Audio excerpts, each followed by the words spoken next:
అందరికీ నమస్కారం. Welcome to Dhruva competitive academy. నేను మీ ధృవ సార్. ఈరోజు మిషన్ 240+ మిలిటరీ బ్యాచ్‌లో భాగంగా మనకి మెయిన్ షెడ్యూల్‌లో మనీ పార్ట్ 3కి సంబంధించి వీడియోస్ అండ్ కంటెంట్ ఇచ్చాను. అయితే నోట్స్ మార్నింగే అప్‌లోడ్ చేశాను కాబట్టి టెస్ట్ మీకు రేపు ఈవినింగ్ ఇస్తాను. మరొకసారి మనీ పార్ట్ 3 క్లియర్‌గా రివిజన్ చేసి రేపు ఈవినింగ్ టెస్ట్ అనేది కంప్లీట్ చేసేసేయండి. అండ్ వెరీ ఇంపార్టెంట్, ప్రతి ఒక్కరికి చెప్తున్నాను. మెంటార్‌షిప్‌లో ఉన్నటువంటి స్టూడెంట్స్ ఎవరైతే ఉన్నారో, మీకు లైవ్‌కి అటెండ్ అవ్వడానికి వాట్ ఈస్ ద ప్రాబ్లమ్? సరే, ఎంప్లాయీస్ ఉన్నారు. టైంకి అటెండ్ అవ్వలేకపోయినందుకు ఓకే. తర్వాత నేను లైవ్ ఇస్తున్నాను. లైవ్ యూట్యూబ్‌లో అప్‌లోడ్ చేస్తున్నాను. No problem. కానీ మీ దగ్గర టైం ఉండి కూడా ఈ సెషన్స్‌ని యుటిలైజ్ చేసుకోలేకపోతే మీరే ఇబ్బంది పడతారు. కాబట్టి నా పని నేను చేసుకుంటూ వెళ్తాను. మీ పని మీరు కరెక్ట్‌గా చేయండి. మీకు 240 మార్కులంటే 4 సబ్జెక్ట్స్‌లో కూడా 4 ఆరుల 4 అరవైల యావరేజ్‌గా ప్రతి సబ్జెక్ట్‌లో కూడా 60 మార్కులు పడాలండి. 60 మార్కులు పడాలి అంటే కేవలం నేను కంటెంట్ ఇచ్చేస్తే, క్లాసులు ఇచ్చేస్తే రాదు. దానికి తగ్గ ప్రాక్టీస్ ఉండాలి. దానికి తగ్గ రివిజన్ ఉండాలి. అలా చేసినప్పుడే మీకు ఆ లెవెల్ ఆఫ్ మార్క్స్ ఒస్తాయి. కాబట్టి మీరెందుకు యుటిలైజ్ చేసుకోలేకపోతున్నారనేది అది మీకే వదిలేస్తున్నా. మీ సెల్ఫ్‌కొకసారి మీకు మీరే అడుక్కోండి. ఎందుకనంటే మళ్ళీ ఇంకో నోటిఫికేషన్ ఒస్తది. ఆ నోటిఫికేషన్‌లో చదువుకుందాం. ఇలాంటి క్వెషన్స్ అనేవి, డౌట్స్ అనేవి ఇంక మైండ్‌లో పెట్టుకోవద్దు. ఏదైనా చేస్తే ఈ నోటిఫికేషన్‌లోనే చేయాలి. నేను ఏ జాబ్ అయితే సంపాదించాలనుకుంటున్నానో ఈ నోటిఫికేషన్‌లోనే అది చెయ్యాలి అనేటటువంటి దృఢ సంకల్పంతో ఇచ్చినటువంటి కంటెంట్‌ని కరెక్ట్‌గా యుటిలైజ్ చేసుకోండి. మీ క్వెషన్స్ ఇంకెక్కడికెళ్ళిపోవండి. మీరు కావాల్సినటువంటి మార్కులకు సంబంధించినటువంటి క్వెషన్స్ నేనిచ్చినటువంటి కంటెంట్ నుంచే వస్తాయి. కాబట్టి క్వెషన్‌లెక్కడికి పోవు. ఆన్సర్‌లే గుర్తుపెట్టుకోవాలి మీరు. కాబట్టి సరిగ్గా యుటిలైజ్ చేసుకోండి. రేపటి నుంచి ఇది రిపీట్ అయితే ఊరుకునేది లేదు. అంటే మీకు నార్మల్‌గా చెప్తే మీకు అర్థం గావట్లేదు సిట్యుయేషన్. బయట కాంపిటీషన్ మీకు అర్థం గావట్లేదు.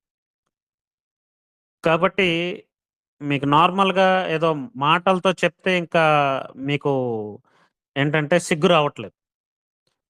కాబట్టి కొన్నిసార్లు నార్మల్‌గా చెప్పాల్సొస్తది. కొన్నిసార్లు ఇంకా గట్టిగా చెప్పాల్సొస్తది. కాబట్టి గట్టిగా చెప్పించుకునే సిట్యుయేషన్ వరకు తీసుకురావద్దు. దయచేసి అందరికీ చెప్తున్నా.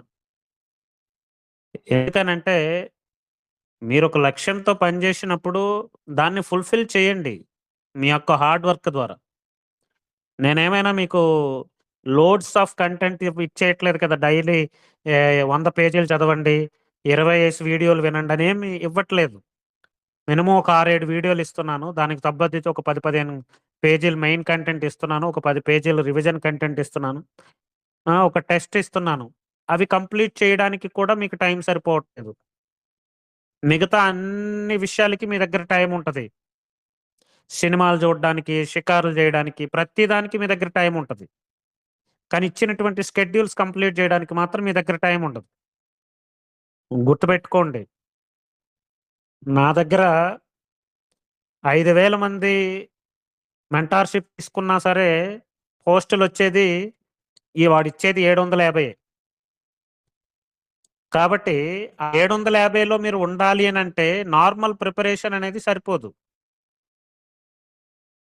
ఉన్న టైంని కరెక్ట్‌గా యుటిలైజ్ చేసుకోండి. Don't waste your time. మీకు ప్రతిసారి బొట్టు పెట్టి చెప్పాల్సినటువంటి అవసరం లేదని నేననుకుంటున్నా. తిట్టించుకునే పరిస్థితికి ఫోను జేసి తిట్టించుకునే పరిస్థితికి తీసుకురావద్దు. నేను మీ పెర్ఫార్మన్స్ చూస్తున్నాను. మీరు ఎంతమంది టెస్టులు రాస్తున్నారో చూస్తున్నా. ప్రతీదీ నేను అబ్జర్వ్ చేస్తున్నా. కానీ సైలెంట్‌గా సరే, జాబ్ తెచ్చుకొని ఇప్పుడు మీరేం చిన్న పిల్లలు కాదు కదా! ఎల్‌కేజీ చదవట్లేదు కదా! జాబ్ తెచ్చుకునేది మీరు. దాన్ని అనుభవించేది మీరు. కాబట్టి జాబ్ రావాలి, ర్యాంక్ రావాలంటే ఆ లెవెల్ ఆఫ్ ఇచ్చినటువంటి స్కెడ్యూల్స్‌ని ఫాలో అవుతారు. మీకు మీరుగా స్కెడ్యూల్స్ ఫాలో అవ్వలేకే కదా! నా దగ్గర జాయిన్ అయ్యారు. మరి దేనికి ఇచ్చినటువంటి కంటెంట్ ఇచ్చినటువంటి దాన్ని కంప్లీట్ చేయలేకపోతున్నారు. ఈరోజు నేనొకటిస్తే మీరొకటి చదువుతారు. అది కరెక్ట్ కాదు. ఆ వే ఆఫ్ ప్రిపరేషనే రాంగ్. నేనొక సైంటిఫిక్ వేలో ప్రతిరోజు ఇలా మీరిది మెయిన్ కంటెంట్ ఇది కంప్లీట్ చేయండి. ఈ వీడియోస్ వినండి. ఈ టెస్ట్ రాయండి. ఇది రివిజన్ చేయండి. ఈ క్వెషన్స్ అడుగుతానని డైలీ నేను మీకు చెప్తా ఉంటే దాన్ని కరెక్ట్‌గా మీరు ఫాలో అయితే మీకు ఉద్యోగం రాకపోతే నన్నడగండి. సార్ మీరిచ్చిన కంటెంట్ చదివాను. మీరిచ్చిన వీడియోలు కరెక్ట్‌గా విన్నాను. మీరిచ్చిన టెస్ట్‌లు కరెక్ట్‌గా రాశాను. మీరిచ్చిన రివిజన్ సెషన్స్ అన్నీ కరెక్ట్‌గా ఫాలో అయ్యాను. నేను ప్రతీదీ 100% కరెక్ట్‌గా ఫాలో అయ్యి కూడా నాకు ఉద్యోగం రాలేదు అనంటే దట్ ఈస్ మై మిస్టేక్. కానీ ఇప్పుడు మిగతా వాళ్ళందరికీ ఉద్యోగమొచ్చి నీకు రావట్లేదనంటే వాట్ ఈస్ ద ప్రాబ్లమ్? నీ ప్రిపరేషన్‌లో ప్రాబ్లమ్ ఉంది. నీవు ఫాలో అవ్వడంలో ప్రాబ్లమ్ ఉంది. ఇక్కడ తెలివితేటలు ముఖ్యం కాదు. హార్డ్ వర్క్ చేసిన వాడికే, ప్రణాళికాబద్ధంగా చదివిన వాడికే ఉద్యోగమొస్తది. కాంపిటీటివ్ ఎగ్జామ్స్‌లో మీ తెలివితేటలని ఎక్కడ కూడా ఏంటంటే పరీక్షించరు. నువ్వు హార్డ్ వర్క్, నీ ఓపిక, నీ సహనాన్నే పరీక్షిస్తారు. కాబట్టి మీ టైమ్‌ని 100% యుటిలైజ్ చేయండి.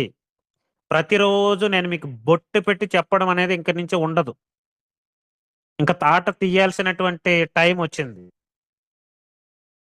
కాబట్టి ఇంక నేను సహించేది లేదు. షెడ్యూల్స్ ఫాలో అవ్వకపోతే నేనింక సహించను. నా తాలూకా ఏంటంటే సహనాన్ని మీరు పరీక్షించొద్దు. దయచేసి చెప్తున్నా. మీరేమన్నా చిన్న పిల్లలనుకుంటున్నారా?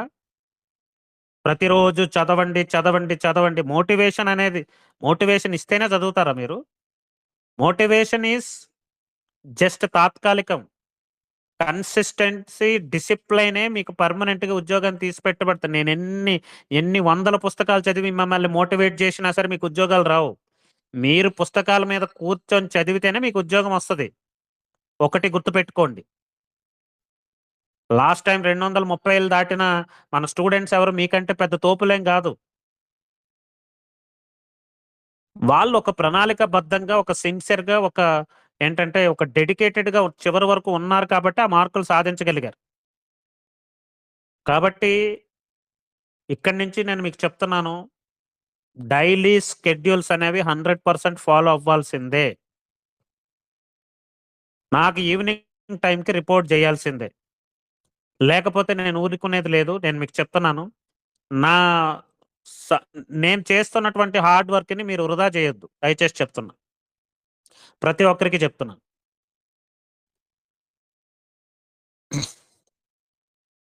సరే, ఈరోజు మనం లైవ్ యాక్టివ్ రీకాల్ సెషన్ దగ్గరికొచ్చేసరికి నేషనల్ ఇన్‌కమ్‌లో ఈరోజు ఆల్రెడీ లాస్ట్ రీకాల్ సెషన్‌లో gross product and net product వరకు చూసాము. ఈరోజు domestic product, national product, net factory income from abroad, అదేవిధంగా మార్కెట్ ధరలు మరియు ఉత్పత్తి కారకాల దృష్ట్యా ఆదాయం ఏంటి? At the same time nominal income and real income అంటే ఏంటి? Base year. అందులో పర్టిక్యులర్‌గా ప్రైస్ డిఫ్లేటర్ లాస్ట్ ఇయర్ అడిగినటువంటి క్వెషన్. ప్రైస్ డిఫ్లేటర్ మీద 2 క్వెషన్‌లు ఇచ్చాడు. లాస్ట్ గ్రూప్ 2లో. ప్రైస్ డిఫ్లేటర్ వరకు కూడా డబుల్ డిఫ్లేషన్ వరకు కొత్తగా మనకి బేస్ ఇయర్ 2022, 23 బేస్ ఇయర్ ప్రకారం డబుల్ డిఫ్లేషన్ అనేటటువంటి ఒక కొత్త కాన్సెప్ట్ యాడ్ చేశారు. అంతవరకు కూడా ఈరోజు మనం చూద్దాం. డెఫినైట్‌లీ అంతవరకు కంటిన్యూగా లైవ్‌లో ఉండండి. లైవ్‌లో పార్టిసిపేట్ చేయండి. ప్రతి ఒక్కరు ఆన్సర్ ఇయ్యండి. లైవ్‌లో 300, 250 మంది ఉంటే ఒక 30 మంది, 40 మంది లైవ్‌లో ఆన్సర్‌లు ఇస్తే సరిపోదు. ప్రతి ఒక్కరు కూడా యాక్టివ్‌గా రీకాల్ చేసుకోండి. మీలో మీ మెమరీని మీకు చెక్ చేసుకోమని చెప్తున్నాను. మీ మైండ్‌లో మీరు చదివింది మీ దగ్గర ఉందా లేదా? నేను చెప్పిన క్లాస్ మీ మైండ్‌లో ఉందా లేదా? నేను ఇచ్చిన కంటెంట్ మీ మైండ్‌లో ఉందా లేదా? ఉంటే రేపు ఎగ్జామ్ హాల్‌లో ఆన్సర్ చేయగలుగుతారు. లేదంటే పోతాయి. కాబట్టి ప్రతి ఒక్కరు కూడా యాక్టివ్‌గా పార్టిసిపేట్ చేయండి. ఇక్కడ నేనొక్కడినే ఏంటంటే గొంతు చించుకుంటే ఇక్కడేమొచ్చేదు. ర్యాంకులు పడాలంటే కష్టపడాల్సింది మీరు. ఊరకనే సొల్లు కబుర్లు చెప్పడం గాదు. ర్యాంక్ తెచ్చి ఆ 240 మార్కులు మీ బోర్డ్ మీద తగిలించుకుంటే సరిపోదు. ర్యాంక్ తీసుకొచ్చి ఆ 240 మార్కులు తీసుకొచ్చి నాకు జెప్పండి. ఇగోండి సార్ నేను చూపించాను. నా సత్తా ఏంటో చూపించానని.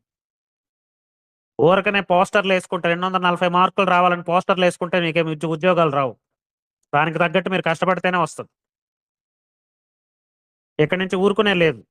మీకు చెప్తున్నా. ఏదైనా అంటే సార్ కోపము అని మీరు ఫీల్ అవ్వద్దు.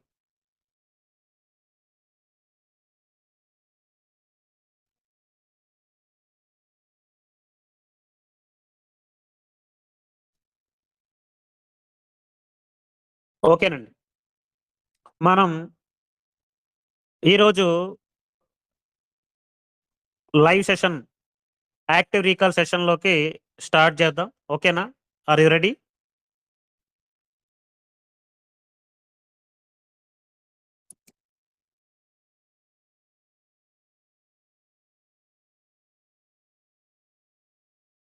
ఒక నిర్ణీత కాలంలో ఒక దేశ ఒక నిర్ణీత కాలంలో ఒక దేశం యొక్క భౌగోళిక సరిహద్దుల లోపల ఉత్పత్తి అయినటువంటి అంతిమ వస్తు సేవల మొత్తం విలువను ఏమంటారు? ఒక దేశ భౌగోళిక సరిహద్దులు జియోగ్రఫికల్ బౌండరీస్. Very good. ఒక నిర్ణీత కాలంలో ఒక దేశం యొక్క భౌగోళిక సరిహద్దుల లోపల ఉత్పత్తి అయినటువంటి అంతిమ వస్తు సేవల మొత్తం విలువని దేశీయ ఉత్పత్తి అని అంటారు. డొమెస్టిక్ ప్రొడక్ట్ అని అంటారు. What is domestic product and what is national product? ఈ domestic product versus national product మీద క్వెషన్ అడుగుతాడు. కన్‌ఫ్యూజ్ చేసేటటువంటి అవకాశం ఉంటది. అదే విధంగా ఒక సంవత్సర కాలములో ఒక దేశ పౌరులచే normal residents of a country ఒక దేశ పౌరులచే ఉత్పత్తి చేయబడినటువంటి అంతిమ వస్తు సేవల విలువని ఏమంటారు? అంతిమ వస్తు సేవల విలువని వెరీ గుడ్. National product. దాన్నే గ్రాస్ నేషనల్ ప్రొడక్ట్ అని కూడా అంటారు. జీఎన్‌పీలో చెప్తే గ్రాస్‌లో చెప్తే గ్రాస్ నేషనల్ ప్రొడక్ట్ అంటారు. నెట్‌లో చెప్తే నెట్ నేషనల్ ప్రొడక్ట్ అని అంటారు. అదే డొమెస్టిక్ ప్రొడక్ట్‌ని గ్రాస్‌లో చెప్తే జీడీపీ అంటారు. అదే నెట్‌లో చెప్తే ఎన్‌డీపీ అని చెప్తారు. క్రింది వానిలో ఏది, ఏది ప్రాంతాన్ని అంటే ఆ దేశ పౌరులను బట్టి కాకుండా ప్రాంతాన్ని ఆధారంగా చేసుకొని మనకి జాతీయ ఆదాయాన్ని చెప్తుంది. దేశ పౌరులని కాకుండా ప్రాంతాన్ని ఆధారంగా చేసుకొని ఆదాయాన్ని చెప్తుందనంటే వెరీ గుడ్. జీడీపీ అనేది డొమెస్టిక్ ప్రొడక్ట్ అనేది ప్రాంతానికి ప్రాధాన్యత ఇస్తుంది. అదే ఒక దేశ పౌరులచే ఉత్పత్తి చేయబడినటువంటి ఒక దేశ పౌరులకి ప్రాధాన్యత ఇచ్చేటటువంటి అంశం ఏంటి? ఒక దేశ పౌరులకి ప్రాధాన్యత ఇచ్చేటటువంటి ఆదాయం అనేది జాతీయ ఉత్పత్తి అని అంటారు. నేషనల్ ప్రొడక్ట్ అని అంటారు.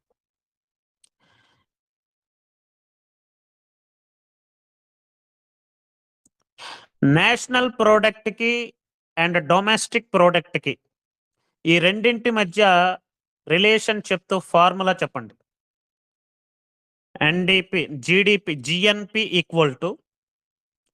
జీఎన్‌పీ ఈక్వల్ టు నేషనల్ ప్రొడక్ట్‌కి అదే విధంగా నేషనల్ ప్రొడక్ట్‌కి ఫార్ములా రాయండి.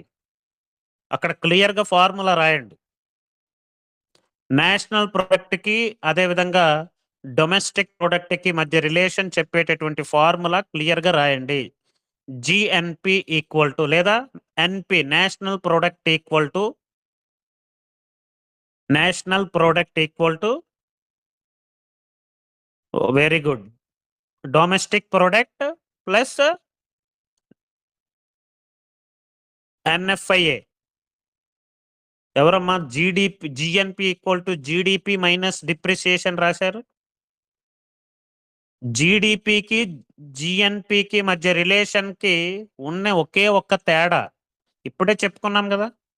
ఒక దేశ పౌరులచే ఉత్పత్తి చేయబడినటువంటి అంతిమ వస్తు సేవలంటే విదేశాల్లో భారతీయులు ఉత్పత్తి చేసి భారతీయుల యొక్క ఆదాయాన్ని విదేశీయులు భారతదేశంలో పనిచేస్తే వాళ్ళకి ఇచ్చేటటువంటి ఆదాయం రెండింటిని మైనస్ చేస్తే net factor income from abroad వస్తుందని చెప్పాం.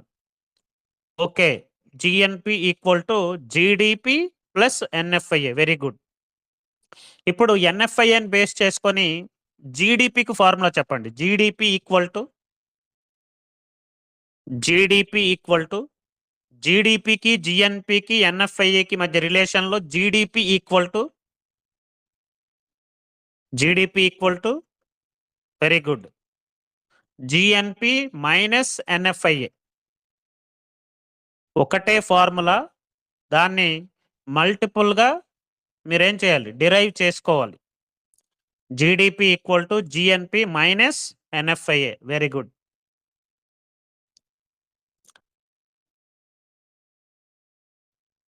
భారతదేశ ఉత్పత్తి కారకాలను విదేశాలలో ఉపయోగిస్తే వచ్చే ఆదాయం నుంచి విదేశీ ఉత్పత్తి కారకాలను భారతదేశంలో వినియోగిస్తే చెల్లించాల్సినటువంటి వ్యయాన్ని తీసివస్తే వచ్చేదాన్ని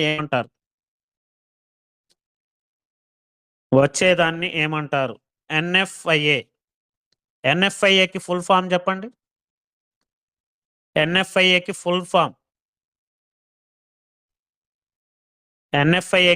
form net factor income from abroad, నికర విదేశీ కారక ఆదాయం. ఈ ఫార్ములాస్ ఏవి కూడా మీరు బైహార్ట్ చేయొద్దు. నేను 25 క్లాసులు ఇచ్చాను. మొత్తం నేషనల్ ఇన్కమ్ని ఎలాంటి క్వశ్చన్ ఇచ్చినా సరే మీరు ఆన్సర్ చేయడానికి నేను 25 క్లాసెస్ ఇచ్చాను. ఆ క్లాసెస్లో ప్రతిదీ కూడా చిన్న పిల్లాడికి చెప్పినట్టు చెప్పాను. ఆ క్లాసెస్ అన్నింటినీ క్లియర్గా వినండి. ఒకవేళ గుర్తు రాకపోతే మళ్ళీ మరొకసారి వినండి, పర్వాలేదు.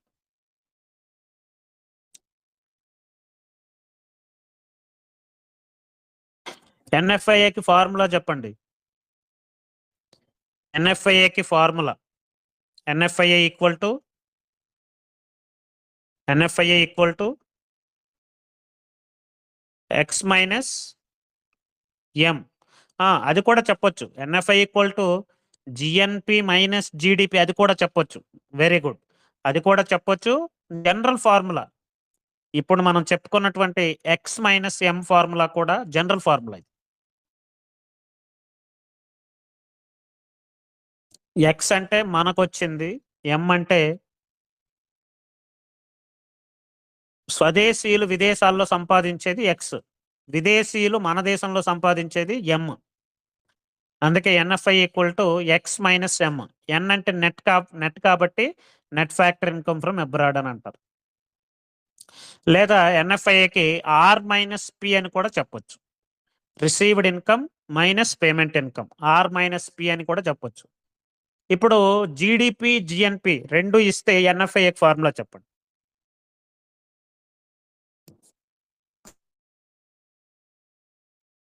జీడిపి జిఎన్పి రెండు ఇస్తే ఎన్ఎఫ్ఐకి ఫార్ములా చెప్పండి. ఫార్ములా ఎటు నుంచి ఎటేస్తున్నారో క్లియర్గా చూసుకోండి. జీడిపి జిఎన్పి రెండు ఇస్తే ఎన్ఎఫ్ఐకి ఫార్ములా కొంతమంది అటు నుంచి ఇటేస్తున్నారు. Minimum basics GNP equal to GDP plus NFIA కావాలంటే ఆ జీడిపిని తీసుకొస్తే GNP minus GDP equal to NFIA. This is minimum basics.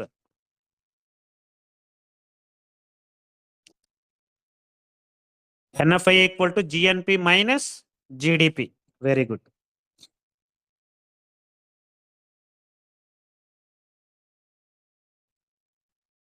NFIA విలువ పాజిటివ్ అయితే, ధనాత్మకం అయితే జీడిపి ఎక్కువ ఉంటుందా, జిఎన్పి ఎక్కువ ఉంటుందా?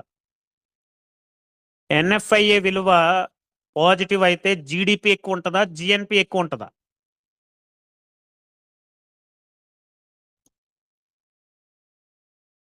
వెరీ గుడ్, జిఎన్పి ఎక్కువ ఉంటుంది. ఎన్ఎఫ్ఐఏ విలువ 0 అయితే ఏం జరుగుతుంది? ఎన్ఎఫ్ఐఏ విలువ 0 అయితే జిఎన్పికి జీడిపికి మధ్య రిలేషన్ ఏంటి? ఎన్ఎఫ్ఐఏ ఈక్వల్ టు 0 అయితే జీడిపి అనేది జిఎన్పికి ఈక్వల్ గా ఉంటుంది. అదే ఎన్ఎఫ్ఐఏ విలువ మైనస్ అయితే, రుణాత్మకం అయితే, నెగిటివ్ అయితే ఏది ఎక్కువ ఉంటుంది? జీడిపి ఎక్కువ ఉంటుందా, జిఎన్పి ఎక్కువ ఉంటుంది? ఎన్ఎఫ్ఐఏ విలువ రుణాత్మకం అయితే జీడిపి ఎక్కువ ఉంటుందా, జిఎన్పి ఎక్కువ ఉంటుందా? వెరీ గుడ్, జీడిపి ఎక్కువ ఉంటుంది.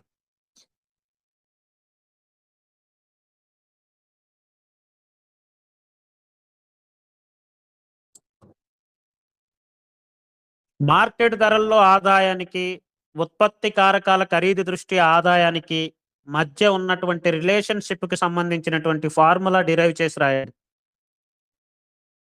మార్కెట్ ధరల్లో ఆదాయానికి, ఉత్పత్తి కారకాల ఖరీదు, మార్కెట్ ప్రైస్ ఎంపీకి ఫ్యాక్టర్ కాస్ట్ కి మధ్య కరెక్ట్ గా కావాలి. 100 సార్లు అడిగేటటువంటి క్వశ్చన్ ఇది. మార్కెట్ ప్రైసెస్ నుంచి market prices equal to market price నుంచి కావాలి. మార్కెట్ ప్రైస్ కి ఫ్యాక్టర్ కాస్ట్ కి మధ్య relationship market price equal to factor cost plus ఏం ట్యాక్సెస్ కాదు, ఒట్టి ట్యాక్సెస్ రాయకూడదు. ట్యాక్సెస్ అంటే ఏం ట్యాక్సెస్ అవి? పిచ్చిగా రాయొద్దు మీరు, ఫార్ములా క్లియర్ గా రాయండి. Market price equal to factor cost plus indirect taxes minus subsidies. ఒక్క ఫార్ములా గుర్తుపెట్టుకోండి, మిగతావన్నీ కూడా దాని నుంచి డిరైవ్ చేసుకోండి. మార్కెట్ ప్రైస్ నుంచి గుర్తుపెట్టుకుంటే మీరు తర్వాత ఫ్యాక్టర్ కాస్ట్ ని ఈజీగా మీరు డిరైవ్ చేసుకోవచ్చు. నెట్ ఇండైరెక్ట్ ట్యాక్సెస్ కి ఫార్ములా చెప్పండి. నెట్ ఇండైరెక్ట్ ట్యాక్సెస్, నికర పరోక్ష పన్నులకి ఫార్ములా చెప్పండి. నెట్ ఇండైరెక్ట్ ట్యాక్సెస్ ఏందబ్బా? సబ్సిడీస్ మైనస్ ఇండైరెక్ట్ ట్యాక్సెసా? అటు నుంచి ఇటు నుంచి అటు వేస్తున్నారేంటి? Formula net indirect taxes equal to indirect taxes minus subsidies. First indirect taxes minus subsidies. ఒకవేళ మీకు అది గుర్తు రాకపోతే ఎస్ కంటే ముందు ఐ వస్తుంది కదా, ఐని ముందు పెట్టుకోండి. Indirect taxes minus subsidies equal to net indirect taxes. Biology వాళ్ళు, సోషల్ వాళ్ళకి కొంచెం ఇబ్బంది అవుతుంది, కొంచెం చూసుకోండి. Net indirect taxes equal to indirect taxes minus subsidies. ఐకి ఎస్ లో ఏది సబ్సిడీ ముందు వస్తుందా, ఇండైరెక్ట్ ట్యాక్స్ ముందు వస్తుందా అని మీరు డౌట్ వస్తే, ఎస్ కి ఐలో ఏది ఐ ముందు వస్తుంది కదా, కాబట్టి ఇండైరెక్ట్ ట్యాక్సెస్ మైనస్ సబ్సిడీస్ అని పెట్టుకోండి, మీకు ఈజీ అవుతుంది.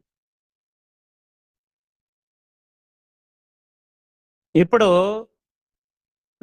నెట్ ఇండైరెక్ట్ ట్యాక్సెస్ ఇచ్చాను, మార్కెట్ ప్రైస్ ఇచ్చాను, ఫ్యాక్టర్ కాస్ట్ ఇచ్చాను. Therefore market price equal to formula చెప్పండి. నేను ఇండైరెక్ట్ ట్యాక్సెస్, సబ్సిడీ సెపరేట్గా ఇవ్వలేదు, ఓవరాల్ గా నెట్ ఇండైరెక్ట్ ట్యాక్సెస్ ఇచ్చేసాను. నెట్ ఇండైరెక్ట్ ట్యాక్సెస్ ఇచ్చాను, ఫ్యాక్టర్ కాస్ట్ ఇచ్చాను, మార్కెట్ ప్రైస్ ఇచ్చాను. Therefore market price equal to formula చెప్పండి. Market price equal to, very good, factor cost plus indirect taxes. Very important. Market prices లో అయితే plus వస్తుంది, అదే factor cost లో అయితే మైనస్ వస్తుంది. రెండింటికి తేడా అదే. ఇప్పుడు నేను మార్కెట్ ప్రైసెస్ ఇచ్చాను, ఫ్యాక్టర్ కాస్ట్ ఇచ్చాను, ఇండైరెక్ట్ ట్యాక్సెస్ ఇచ్చాను, సబ్సిడీస్ ఇచ్చాను. ఇప్పుడు ఫ్యాక్టర్ కాస్ట్ కి ఫార్ములా చెప్పండి. Factor cost equal to market prices ఇచ్చాను, ఫ్యాక్టర్ కాస్ట్ ఇచ్చాను, ఇండైరెక్ట్ ట్యాక్సెస్ ఇచ్చాను, అదేవిధంగా సబ్సిడీస్ ఇచ్చాను. ఇప్పుడు ఫ్యాక్టర్ కాస్ట్ కి ఫార్ములా చెప్పండి. ఫ్యాక్టర్ కాస్ట్ ఈక్వల్ టు నేను నెట్ ఇండైరెక్ట్ ట్యాక్సెస్ ఇవ్వలేదు, ఇండైరెక్ట్ ట్యాక్సెస్ సబ్సిడీస్ ఇచ్చాను. మీరు నెట్ ఇండైరెక్ట్ ట్యాక్సెస్ గురించి తర్వాత క్వశ్చన్ అడుగుతాను, ముందు ఇచ్చినటువంటి క్వశ్చన్ని కరెక్ట్గా వినండి. నేను ఇచ్చింది factor cost, market price, indirect taxes, subsidies ఇచ్చాను. ఇప్పుడు ఫ్యాక్టర్ కాస్ట్కి ఫార్ములా చెప్పండి. Factor cost equal to market price minus indirect taxes plus subsidies. Very good. ఇప్పుడు నేను మార్కెట్ ప్రైసెస్ ఇచ్చాను, ఫ్యాక్టర్ కాస్ట్ ఇచ్చాను, నెట్ ఇండైరెక్ట్ ట్యాక్సెస్ ఇచ్చాను. ఇప్పుడు ఫ్యాక్టర్ కాస్ట్కి ఫార్ములా చెప్పండి. మార్కెట్ ప్రైస్ ఇచ్చాను, ఫ్యాక్టర్ కాస్ట్ ఇచ్చాను, నెట్ ఇండైరెక్ట్ ట్యాక్సెస్ ఇచ్చాను. ఇప్పుడు ఫ్యాక్టర్ కాస్ట్కి ఫార్ములా చెప్పండి.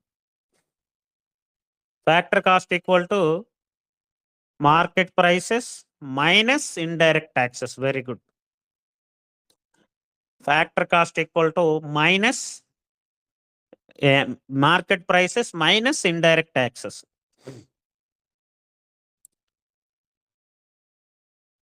ఇప్పుడు ఫ్యాక్టర్ కాస్ట్లో మైనస్ రావాలని కొంతమంది ఆర్ట్స్ స్టూడెంట్స్కి వీళ్ళకి ఏమైనా గుర్తు రాకపోతే ఎఫ్లో మధ్యలో ఉండేటటువంటి గీత ఏంటి?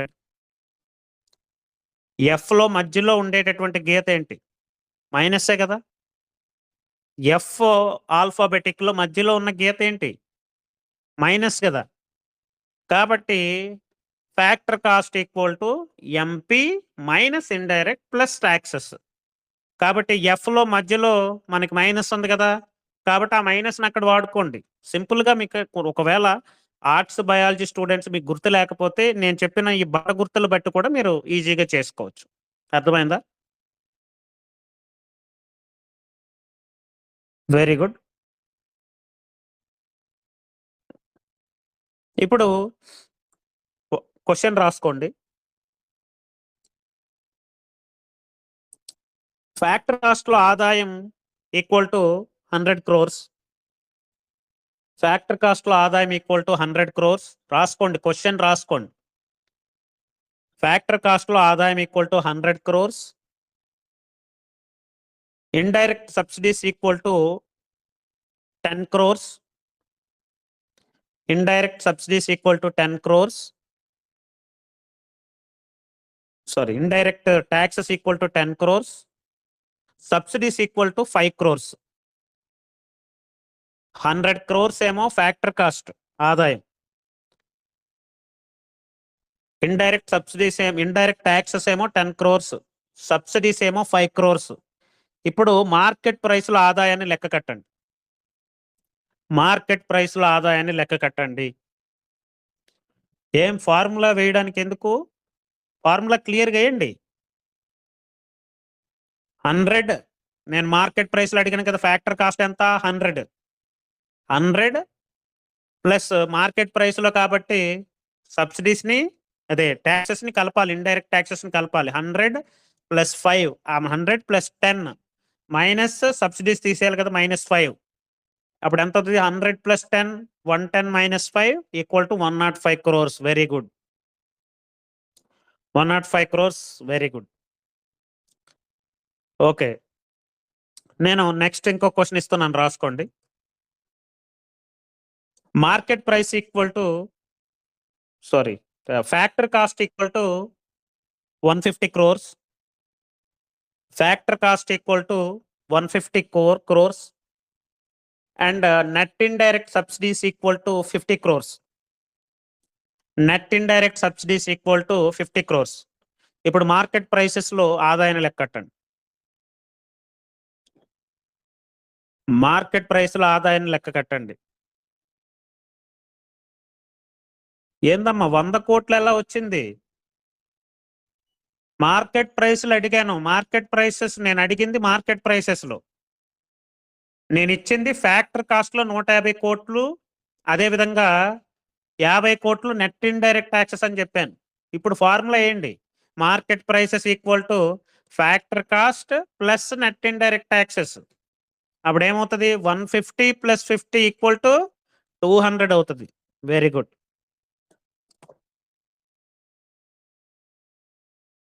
నెక్స్ట్ ఇంకో క్వశ్చన్ రాసుకోండి.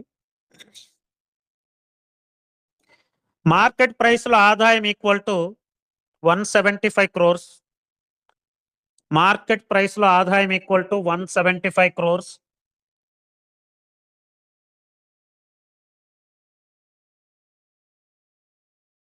Indirect subsidies equal to 25 crores. Indirect subsidies equal to 25 crores. Subsidies equal to 15 crores. Subsidies equal to 15 crores. Market ప్రైస్లో ఆదాయం 175 కోట్లు. అదేవిధంగా ఇండైరెక్ట్ ట్యాక్సెస్ ఈక్వల్ టు 25 కోట్లు.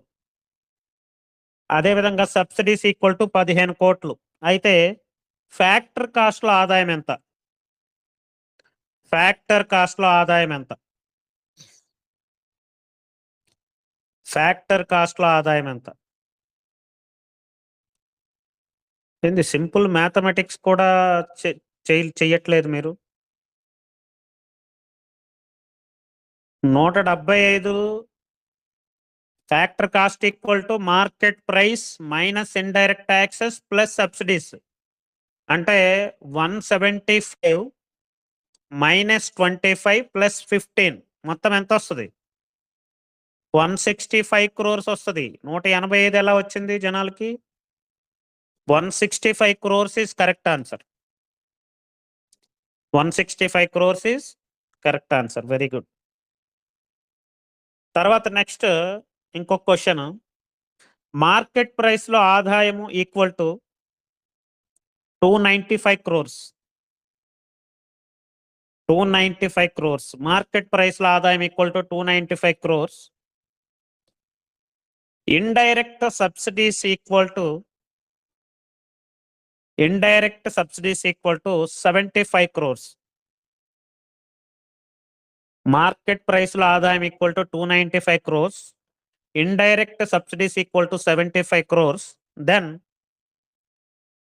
Then what is factor cost?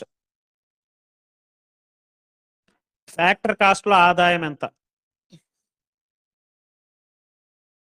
Factor కాస్ట్లో ఆదాయం ఎంత? చిన్న చిన్న క్వశ్చన్స్ కూడా ఆన్సర్లు చేయలేకపోతున్నారు. ఫ్యాక్టర్ కాస్ట్లో ఆదాయం ఎంత? ఫార్ములా గుర్తు పెట్టుకోండి, మీ ఇష్టం వచ్చింది రాయొద్దు. ఫార్ములా ఏంటి? Factor cost equal to market price minus indirect subsidies రావాలి. కాబట్టి మార్కెట్ ప్రైస్ ఎంత? 295 మైనస్ ఇండైరెక్ట్ ట్యాక్సెస్ ఎంత? 75. సో మొత్తం ఎంత అవుతుందండి? 295లో 75 తీస్తే 220 crores అవుతుంది. ఇది మనకి మార్కెట్ ప్రైస్లో అదే ఫ్యాక్టర్ కాస్ట్లో ఆదాయం అనమాట. దీని మీద డెఫినెట్లీ క్వశ్చన్ పడుతుంది. డెఫినెట్లీ క్వశ్చన్ పడేటటువంటి అవకాశం ఉంటుంది. కాబట్టి జాగ్రత్తగా చూసుకోండి.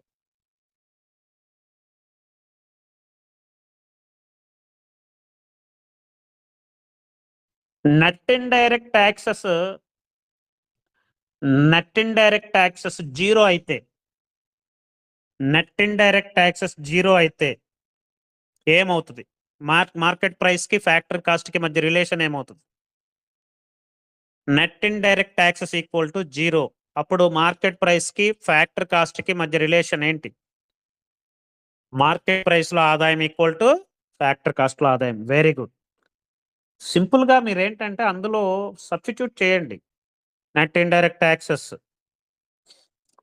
Market price equal to factor cost plus net indirect taxes. Net indirect taxes equal to zero. అక్కడ జీరోని సబ్స్టిట్యూట్ చేస్తే అప్పుడు ఏమవుతుంది? Market price equal to factor cost అవుతుంది. ఇప్పుడు నెట్ ఇండైరెక్ట్ ట్యాక్సెస్ ధనాత్మకమైతే మార్కెట్ ప్రైసెస్ కి అండ్ ఫ్యాక్టర్ కాస్ట్ కి మధ్య ఏది ఎక్కువ ఉంటుంది? నెట్ ఇండైరెక్ట్ ట్యాక్సెస్ పాజిటివ్ అయితే, ధనాత్మకమైతే మార్కెట్ ప్రైస్ ఎక్కువ ఉంటుందా, ఫ్యాక్టర్ కాస్ట్ ఎక్కువ ఉంటుందా? Very good. మార్కెట్ ప్రైస్ ఎక్కువ ఉంటుంది. అదే నెట్ ఇండైరెక్ట్ ట్యాక్సెస్ రుణాత్మకమైతే, నెగిటివ్ అయితే, నెట్ ఇండైరెక్ట్ ట్యాక్సెస్ నెగిటివ్ అయితే ఫ్యాక్టర్ కాస్ట్ ఎక్కువ ఉంటుందా, మార్కెట్ ప్రైస్ ఎక్కువుంటదా? ఫ్యాక్టర్ కాస్ట్ ఎక్కువుంటది. Very good.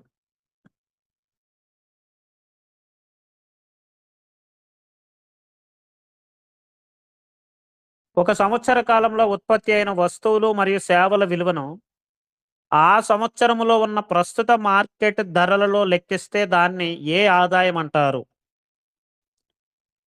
ఒక సంవత్సర కాలంలో ఉత్పత్తి అయిన వస్తువులు మరియు సేవల విలువను ఆ సంవత్సరములో ఉన్న ప్రస్తుత మార్కెట్ ధరల్లో లెక్కిస్తే దాన్నేమంటారు? ప్రస్తుత మార్కెట్ ధరల్లో లెక్కిస్తే దాన్ని వెరీ గుడ్. నామినల్ ఇన్‌కమ్ అంటారు. నామమాత్రపు ఆదాయం. తెలుగులో అయితే నామమాత్రపు ఆదాయం. GDP at current prices. నామమాత్రపు ఆదాయంలో ధరల పెరుగుదల ప్రభావం అనేది అస్సలు ఉండదు. నామమాత్రపు ఆదాయంలో ధరల పెరుగుదల అంటే ద్రవ్యోల్బణం యొక్క ప్రభావం అనేది అసలు ఉండదు. ఈ స్టేట్మెంట్ రైట్ ఆర్ రాంగ్? ఈ statement right are wrong? Wrong. మనకి ధరల పెరుగుదల వల్ల నామమాత్రపు ఆదాయం అనేది జీడీపీ పెరిగినట్టు అనిపిస్తది.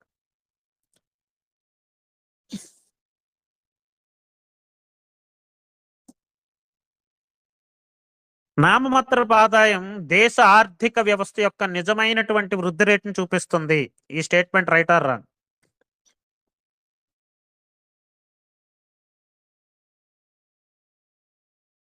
నామమాత్రపు ఆదాయం ఒక దేశ ఆర్థిక వ్యవస్థ యొక్క నిజమైనటువంటి వృద్ధి రేటును చూపిస్తుంది. రాంగ్. ఎందుకంటే నామమాత్రపు ఆదాయంలో ద్రవ్యోల్బణం కూడా కలిసి ఉండొచ్చు కాబట్టి ద్రవ్యోల్బణం వల్ల కూడా ఆదాయం పెరిగినట్టు కనిపిస్తుంది కాబట్టి నామమాత్రపు ఆదాయం అనేది ఒక దేశ ఆర్థిక వ్యవస్థ యొక్క నిజమైనటువంటి వృద్ధిని చూపించదు. Very good. ఒక సంవత్సర కాలంలో ఉత్పత్తి అయినటువంటి వస్తువులు మరియు సేవల విలువను ఏదైనా ఒక ఆధార సంవత్సరం ధరల వద్ద లెక్కిస్తే దాన్నేమంటారు? ఏదైనా ఒక ఆధార సంవత్సరం ధరల వద్ద లెక్కిస్తే దాన్నేమంటారు? Very good. Real income. దీనికే మరొక పేరేంటి? ఇన్‌కమ్ అట్ కాన్స్టెంట్ ప్రైసెస్ అని అంటారు. Constant prices. రియల్ ఇన్‌కమ్‌లో ధరల పెరుగుదల ప్రభావాన్ని తొలగిస్తారు. ఇది ఉత్పత్తిలో వచ్చిన మార్పును మాత్రమే సూచిస్తుంది. ఈ స్టేట్మెంట్ కరెక్టా రాంగా? ఎస్. ఇందులో ధరల పెరుగుదల ప్రభావాన్ని తొలగిస్తారు. ఒకవేళ ధరల పెరుగుదల ఉన్నా సరే దాన్ని దేంతో తొలగిస్తారండి? ధరల పెరుగుదల ప్రభావాన్ని దేనితో తొలగిస్తారు? ప్రైస్ డిఫ్లేటర్, జీడీపీ డిఫ్లేటర్ వాడి ధరల పెరుగుదల ప్రభావాన్ని తొలగిస్తారన్నమాట.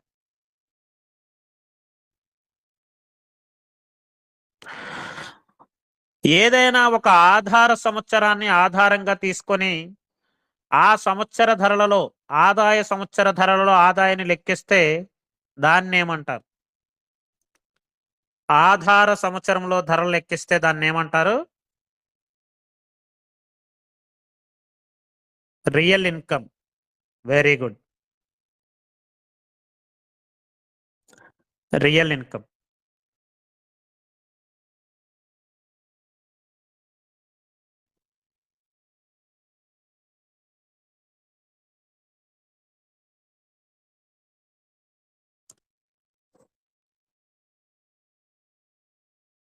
ధరల సూచీకి ఫార్ములా చెప్పండి. ప్రైస్ డిఫ్లేటర్ కి ఫార్ములా. ప్రైస్ డిఫ్లేటర్ కి ఫార్ములా చెప్పండి.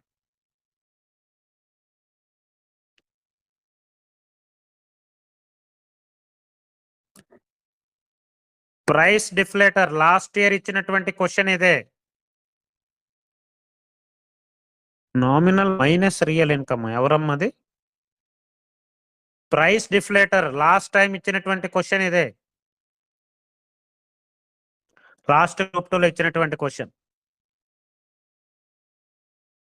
Price deflator equal to nominal income by real income into 100.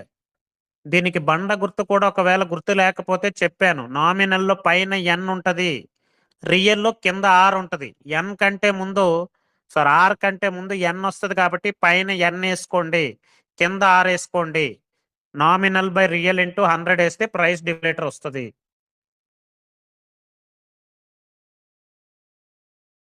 అర్థమైందా?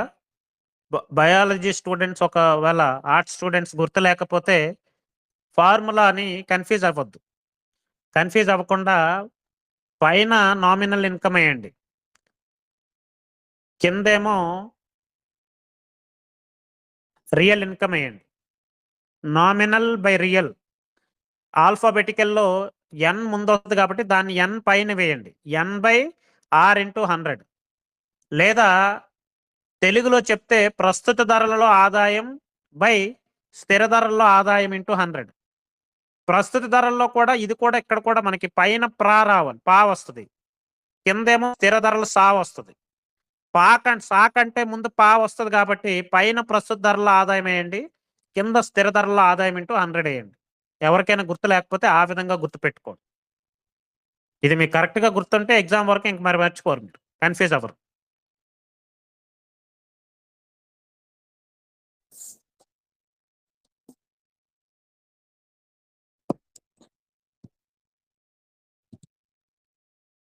నైన్టీన్ 49లో భారత జాతీయ గణాంక కమిషన్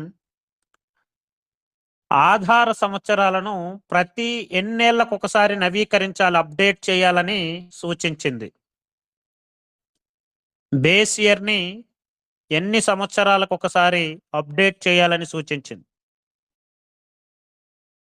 5 years అండి, 10 years కాదు, 5 years.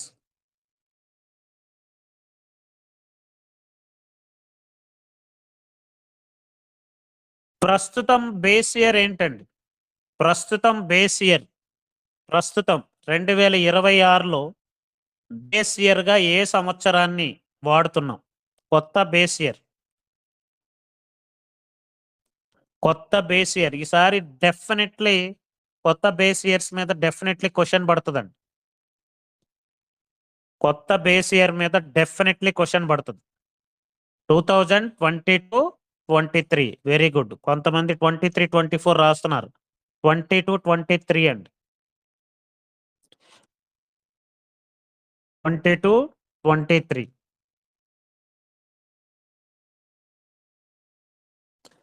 ఇప్పటి వరకు భారతదేశంలో మొత్తం ఎన్నిసార్లు బేస్ ఇయర్ ని మార్చారు? ఇప్పటి వరకు భారతదేశంలో మొత్తం ఎన్నిసార్లు బేస్ ఇయర్ ని మార్చారు రీసెంట్ కు కలిపి?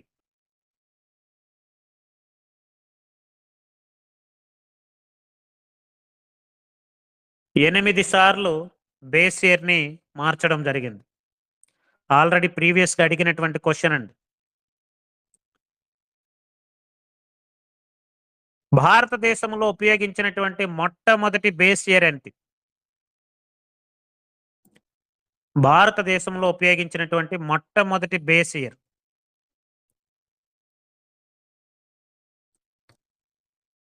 1948-49 వెరీ గుడ్. ఇటీవల మార్చినటువంటి బేస్ ఇయర్ 22-23ని ఏ ఇయర్ లో మార్చడం జరిగింది? కొత్త బేస్ ఇయర్ ని ఏ ఇయర్ లో మార్చడం జరిగింది? 2026 వెరీ గుడ్.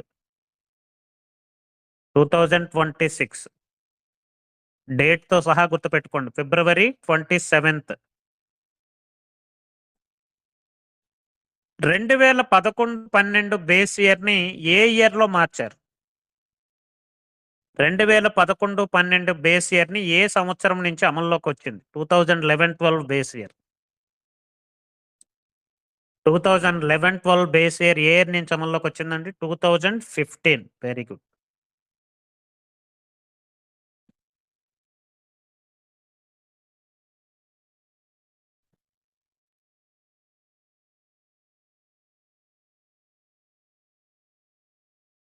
కొత్త బేస్ ఇయర్ ప్రకారం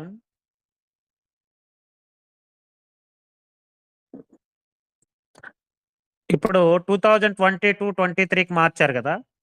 సిపిఐ కన్జ్యూమర్ ప్రైస్ ఇండెక్స్ వినియోగదారు ధరల సూచీని ఏ ఇయర్ కి మార్చారు? సిపిఐని ఏ ఇయర్ కి మార్చారు? సిపిఐని ఏ ఇయర్ కి మార్చారండి? 2024 లేదా 2023-24. Very good.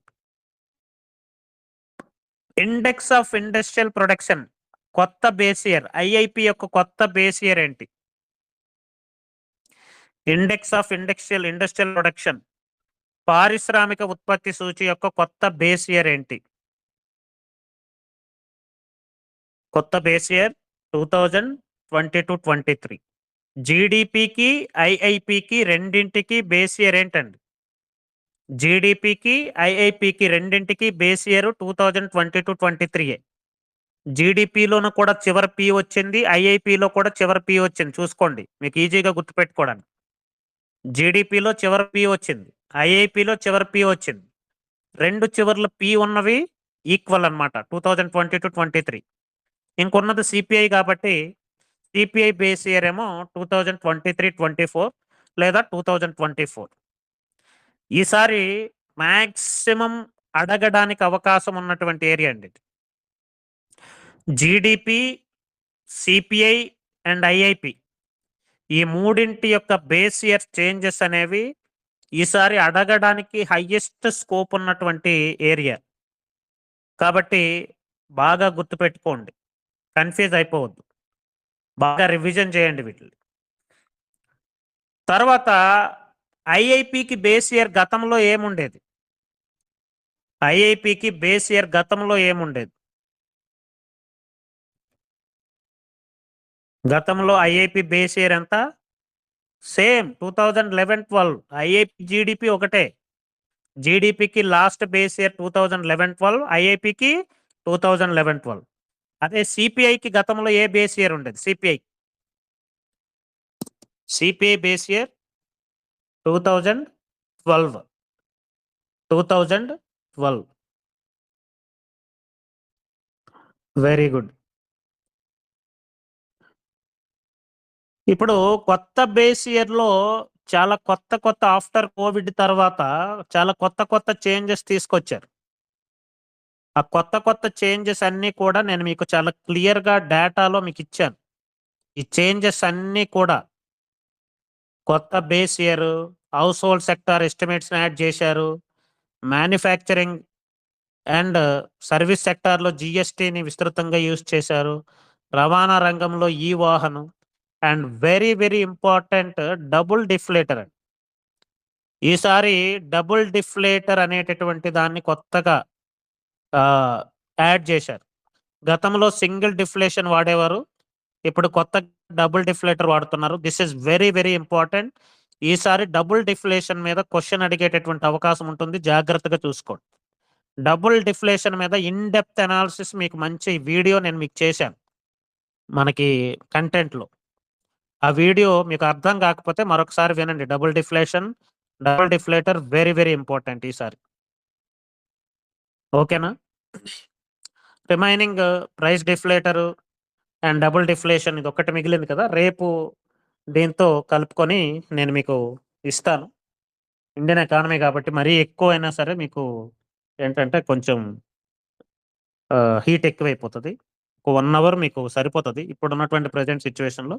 బిఫోర్ ఎగ్జామ్ దీన్ని నేను 2 అవర్స్కి పెంచుతాను. బిఫోర్ ఎగ్జామ్ మెయిన్స్ టైంలో మీకు ప్రతిరోజు 2 అవర్స్ మీకు రివిజన్ సెషన్స్ అనేవి ఆ టైంలో ఇస్తాను. ఇప్పటి నుంచే మీరు ఈ సెషన్స్ని కరెక్ట్గా ఫాలో అవ్వడం వల్ల మీకు లాస్ట్ మినిట్ రష్ అనేది ఉండదు. క్వశ్చన్స్ ఎలా ఇస్తున్నారు అనేది, క్వశ్చన్స్ ఎలా పడతాయి అనేది మీకు ఈ సెషన్స్లోనే చాలా వరకు నేను ఇక్కడ ఈ సెషన్స్లో నేను ఏవైతే క్వశ్చన్స్ నేను మీకు ఏంటంటే చెప్తున్నానో, ఏ క్వశ్చన్స్ అయితే అడుగుతున్నానో ఇలాంటి క్వశ్చన్సే మీకు ఫైనల్ ఎగ్జామ్లో వచ్చేటటువంటి అవకాశం ఉంటుంది. కొన్నిసార్లు డైరెక్ట్గా నేను ఇచ్చిన కంటెంట్ నుంచో, టెస్ట్ సిరీస్ నుంచో, లేకపోతే నేను అడిగిన క్వశ్చన్స్ నుంచో డైరెక్ట్గా పడిపోయేటటువంటి అవకాశం ఉంటుంది. అక్కడ క్వశ్చన్ చూడగానే మీకు అర్థమైపోతుంది, ఇమ్మీడియట్గా మీరు ఈజీగా ఆన్సర్ చేయగలుగుతారు. కాబట్టి బాగా యుటిలైజ్ చేసుకోండి. అండ్ కొత్తగా ఈ రోజు నుంచి ఇండియన్ పాలిటీ క్లాసెస్ కూడా స్టార్ట్ చేశా. మనకెలాగో ఏపీ హిస్టరీ మీరెలాగో 65లు కొడతారు అర్థమైంది. ఆ లెవెల్‌లో మీరు చదువుతున్నారు కాబట్టి ఏపీ హిస్టరీ బానే ఉంటది. అండ్ ఇండియన్ పాలిటీ కూడా ఈ రోజు నుంచి నేను మీకు క్లాసెస్ యాడ్ చేశా. ఇండియన్ పాలిటీ కూడా మీకు క్లాసెస్ యాడ్ చేస్తున్నా. మీరు జనరల్‌గా ఏంటంటే ఇండియన్ పాలిటీ మాకొచ్చు, మేము తోపని మీరనుకుంటారు. కానీ ఇండియన్ ఎకానమీ సారీ ఇండియన్ పాలిటీలో మనకి హైయెస్ట్ మార్క్స్ రావాలి. 65+ ఇండియన్ పాలిటీలో కూడా మీరు తెచ్చుకోవాలి. కాబట్టి ఎకానమీ చెప్తానండి. ప్రతిరోజు మీరు గుర్తు చేయాల్సిన అవసరం లేదు. ఎకానమీ అవుతది ఒకవైపు నుంచి. పాలిటీ కూడా అవుతది. ప్రతి సబ్జెక్ట్ అవుతది మీకు. మీరేమి ఏంటంటే తొందర పడిపోవాల్సిన అవసరం లేదు. ప్రతి సబ్జెక్ట్ నేను చెప్తాను. మీకిచ్చినటువంటి దానికి తగ్గట్టు నేను మీకిస్తాను. ఇక్కడ ఓన్లీ నేనొక్క ఎకానమీ ఒక్కటే టీచ్ చేయట్లే. సైన్స్ అండ్ టెక్నాలజీ ఒకవైపు చెప్పాలి. ఏపీ హిస్టరీ, పాలిటీ, ఎకానమీ అన్నీ చెప్పాలి. ఇండివిడ్యువల్ కోర్సెస్ జాయిన్ అయ్యే వాళ్ళకి కొంచెం టైం పడతది. మీరు వెయిట్ చేయాలి. ఎందుకంటే ఈ షెడ్యూల్ వైస్‌గా నేను ఒక్కొక్కటి వేస్తా ఉంటాను. కాబట్టి కొంచెం ఓపిక పట్టండి. ప్రతీది కూడా నేను మీకిస్తాను. తర్వాత టెస్ట్ సీరీస్ మాత్రం ఎట్టి పరిస్థితుల్లో టెస్ట్‌లు మాత్రం విడిచిపెట్టొద్దు. ఏవైతే టెస్ట్‌లు పెండింగ్ ఉన్నాయో, ఆ టెస్ట్‌లు పెండింగ్ టెస్ట్‌లన్నీ కూడా కంప్లీట్ చేయండి. తర్వాత నోటిఫికేషన్స్ మనకి సెప్టెంబర్‌లో గ్రూప్ 1 రావాలి. కాకపోతే సెప్టెంబర్‌లో గ్రూప్ 1 వస్తుందా? లేదా ఇంకా లేట్ అవుతుందా? అంటే ప్రెజెంట్ ఉన్నటువంటి ఈ ఉద్యోగుల సర్దుబాటు ఇలాంటి చాలా విషయాలున్నాయి. కాబట్టి ఒక ఆటోమేటిక్‌గా ఒక 1 మంత్ లేట్ అయినా, ఒక 1 మంత్ లేట్ అయినా సరే మీరు మెయిన్స్ కంటెంట్‌ని as early as possible complete చేసుకోండి. ఎస్ఎన్‌టి అప్డేటెడ్ పీడీఎఫ్ ఇస్తాను. ఎకానమీ ఇస్తాను. మీరు నాకు సెపరేట్‌గా చెప్పాల్సిన అవసరం లేదు. అన్నీ ఇస్తాను. ఓకేనా? ప్రతీదీ ఇస్తాను. వెయిట్ చేయండి. ఓ ఓన్లీ ఇండివిడ్యువల్ కోర్సెస్ తీసుకునే వాళ్ళు తొందర పడొచ్చు. కానీ ఇక్కడ షెడ్యూల్ వైస్‌గా మీకు క్లాసెస్ అనేది నేను అప్‌లోడ్ చేస్తాను. ఒకవైపు కంటెంట్ రెడీ చేయాలి. దాని మీద ఇమేజ్‌లు క్రియేట్ చేయాలి. క్లాసెస్ చేయాలి. అదేమో అంత చిన్న టాస్క్ ఏం కాదు. నేనిచ్చేటప్పుడు అది కంప్లీట్ చేసుకోండి. ఈలోపు మీరు మిగతా సబ్జెక్టులు చదువుకోండి. సైన్స్ అండ్ టెక్నాలజీకి ఆల్రెడీ బేసిక్ కంటెంట్ అంతా అప్‌లోడ్ చేసుంది. 250 వీడియోలున్నాయి. అవి కంప్లీట్ చేయండి. అవి రివిజన్ చేయండి. ఈలోపు కొత్త కంటెంట్లు ఇవన్నీ మీకు యాడ్ అవుతా ఉంటాయి. కాబట్టి అనవసరంగా టెన్షన్ పడిపోవద్దు. అన్నీ టైంకిస్తాను. సెకండ్ పేపరు మీకు ఫస్ట్ పేపర్ ఎలాగో ఆ లెవెల్‌లో ఇచ్చినప్పుడు సెకండ్ పేపర్ అంతకంటే బెటర్ లెవెల్‌లోనే ఇస్తాను. కాబట్టి మీరు అనవసరంగా తొందర పడిపోయి సెపరేట్‌గా నా కోసం అడగాల్సిన అవసరం లేదు. సైన్స్ అండ్ టెక్నాలజీ, ఎకానమీ యొక్క ఇంపార్టెన్స్ ఏంటో నాకు తెలుసు. అందుకనే ఎకానమీ ముందు స్టార్ట్ చేశా. కాబట్టి అది చెప్తా ఉంటాను. ఆ వీడియోస్‌ని మీరు నంబర్ ఆఫ్ టైమ్స్ రివిజన్ చేస్తూ ఉండండి. కొత్త వీడియోస్ యాడ్ అవుతా ఉంటాయి. టెస్టులు రాస్తూ ఉండండి. ఓకేనా? Thank you. నెక్స్ట్ సెషన్‌లో మళ్ళీ కలుద్దాం. ఎండోమెంట్ మీకు 20వ తేదీ నుంచి స్టార్ట్ అవుతదండి. ఎండోమెంట్ డైలీ షెడ్యూల్స్ సేమ్ ఇప్పుడు మీకు గ్రూప్ 2కి ఎలా డైలీ షెడ్యూల్స్ స్టార్ట్ అవుతున్నాయో, ఎండోమెంట్‌కి కూడా 20వ తేదీ నుంచి మీకు స్టార్ట్ అవుతాయి. మీకు ఆల్రెడీ పోస్టర్ కూడా పంపించాను. కోర్స్ రాకపోతే నాకు మెసేజ్ చేయండి. కోర్సు వ్యాలిడిటీ అయిపోతే నాకు మెసేజ్ చేయండి. నేను చూస్తానది మరొకసారి. ఓకేనా? Thank you. Thank you so much. Next సెషన్‌లో మళ్ళీ కలుద్దాం. ఈ సెషన్ మీకు బాగా యుటిలైజ్ అయిందని అనుకుంటున్నా. ప్రతిరోజు కూడా ప్రతి సెషన్ కూడా అటెండ్ అవ్వండి. At the time of session టైమ్‌లోనే అటెండ్ అవ్వండి. ఆఫ్టర్ తర్వాత కాదు. సెషన్ అయిపోయిన తర్వాత కాదు మీరు అటెండ్ అవ్వడం. కాబట్టి సెషన్ టైమ్‌లోనే మీరు 100% అటెండ్ అవ్వండి. ఓకేనా? Thank you. Thank you so much.